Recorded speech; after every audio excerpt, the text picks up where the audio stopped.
So hi, my name's Kevin Modis. I'm with the California Brain Tumor Association, but actually collaborate with 10 other groups.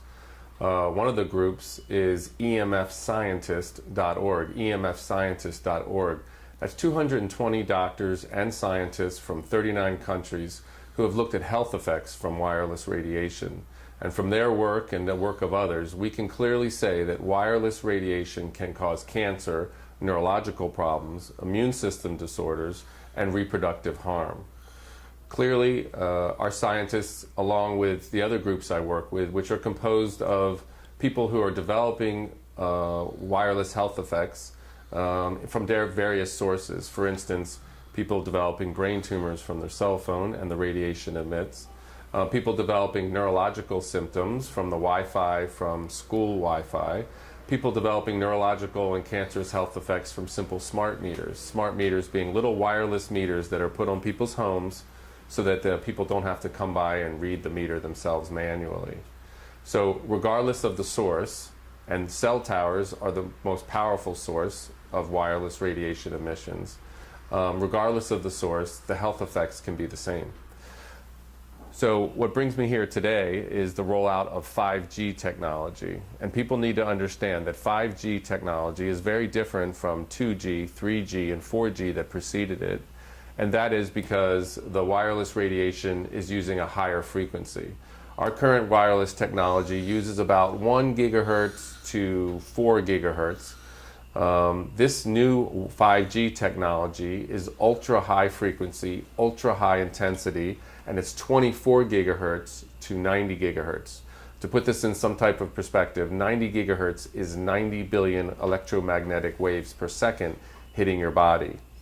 We know people are already getting sick from the lower frequencies, and we expect, that is our scientists expect, that these higher, ultra high frequency microwaves are going to bring people to disease quicker and in a more intense form. The other problem with 5G technology is these microwaves are very short. So our old microwaves were about 2.5 to 3 feet long. These are now about 1 inch to half an inch long, and they don't travel very well. So they're going to have to put a little cell tower transmitter in front of about every 2 to 10 homes. Now this is a big problem because we know that cancer rates around regular cell towers are about 3 or 4 times what they normally should be. We also know that there's neurological symptoms that increase as you get closer and closer to a cell tower. Now these new transmitters are going to be placed close to people's homes. It's going to be continuous exposure as with other cell towers, but it'll be emitting a much more higher frequency, high intensity wireless radiation. So we have a tremendous problem that's happening, and people need to understand that the FCC is pushing this technology nationwide. What's also important for people to understand is the FCC is dominated by the wireless industry itself. And the FCC are the people that are given the responsibility and privilege of regulating wireless radiation human exposure standards. So unfortunately, the FCC, whose chairman, who just left, and they change with every administration, was the former main lobbyist and the former president of the wireless trade organization CTIA. So the agency that's been given the responsibility and privilege of maintaining and setting our human exposure standards for wireless radiation, and people call this radio frequency radiation or EMF, electromagnetic field radiation, they all mean the same thing, are the people who profit and benefit from the proliferation of wireless technology and the transmitters that empower it.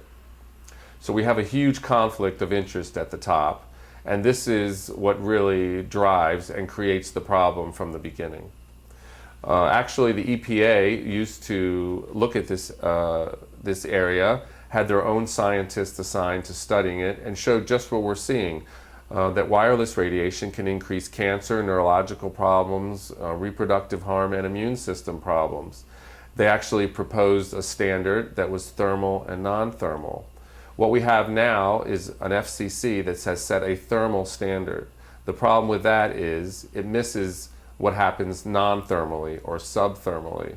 And what our scientists can show and prove is that wireless radiation can damage cells and damage our DNA, leading to cancer and other serious pathologies below thermal. So we have the FCC setting a standard that really avoids the problem.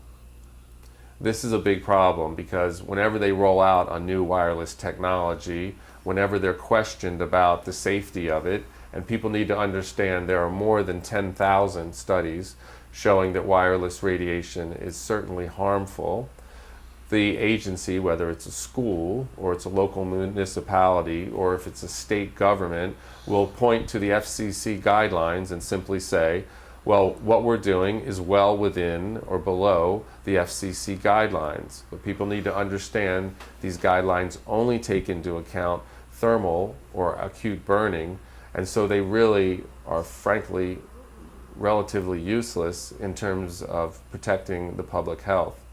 People also need to understand that the California Medical Association passed a resolution in the end of 2014 stating just this, that in the resolution that our safety standards are inadequate to protect public health and that there are numerous peer-reviewed studies showing that wireless radiation can damage DNA, cause single and double-strand DNA breaks, and lead to a host of diseases, including cognitive problems, brain cancer, ADHD, and fertility issues. So we have now a consensus among cellular biologists that we have the mechanism for how this technology creates problems. And I actually want to read the title of this because I want people to be able to look it up themselves and see that we have a significant problem. And the title of this study is Oxidative Mechanisms of Biological Activity of Low-Intensity Radio Frequency Radiation. In this study of studies, they looked at 100 studies, and of these 100 studies, 93 of them were in agreement that wireless radiation can, below thermal, damage DNA, leading to a host of serious pathologies, including cancer and neurological problems. So we now have the mechanism. The industry claims that these health effects don't exist, and that's really ridiculous because we're now at the point where we have a consensus regarding the mechanism, not just that the health effects exist, but we understand how they exist. And there's probably multiple mechanisms considering this wireless radiation affects different systems of our body. So what do we need for people to do? We need people to understand that there's a problem and educate themselves, because the agencies that are supposed to be warning us, that are supposed to be educating us, like the FCC, are not doing that or have been taken out of the position of doing so. So two websites you can look at. One website is bioinitiative.org, bioinitiative.org. This is a website that has brought together the studies and reviewed 3,600 studies looking at various health effects, different systems of the body. And people can see for themselves the evidence that's there. And they brought them together, and these are peer-reviewed studies, and people can find them themselves. Another website is saferemr.com, saferemr.com, out of UC Berkeley's School of Public Health. They look at the research worldwide, and it's scientist Joel Moskowitz who's reviewed the science and updates people on the latest information worldwide. These are two good resources for understanding what's happening, and people need to understand that the industry is investing millions and billions of dollars in hiding health effects, in funding their own studies, in putting the experts that they believe in positions of power, and infiltrating the agencies that are supposed to protect public health to state that there is no issue regarding health effects when there certainly is. There's a national bill that is pushing this 5G technology and the small cell transmitters in front of homes that it's going to require. It's the Mobile Now Act. It's S19, the Mobile Now Act, S19. It's currently in the Senate, and I strongly encourage people to contact their senator and ask their senator to put a hold on S19. If you put a hold on this bill, it won't be able to be heard by the Senate and therefore it won't be able to be passed. But any one senator can put this bill on hold. You put a bill on hold when you need more information, and certainly the senators do not have adequate information regarding non-thermal or subthermal biological effects from wireless radiation or radio frequency radiation. Now, you don't have to stop with your senator. I encourage you to contact every senator and tell them and explain to them that you want this bill stopped, that it's not healthy to put these transmitters near your home, and that it violates our basic civil rights. It violates our rights to maintain the safety and security of our home. It violates our rights to protect our family. It violates our basic human right to live healthy and safely in our own homes. It also violates the right of the state and local governments to be able to regulate and protect the health and safety of their residents.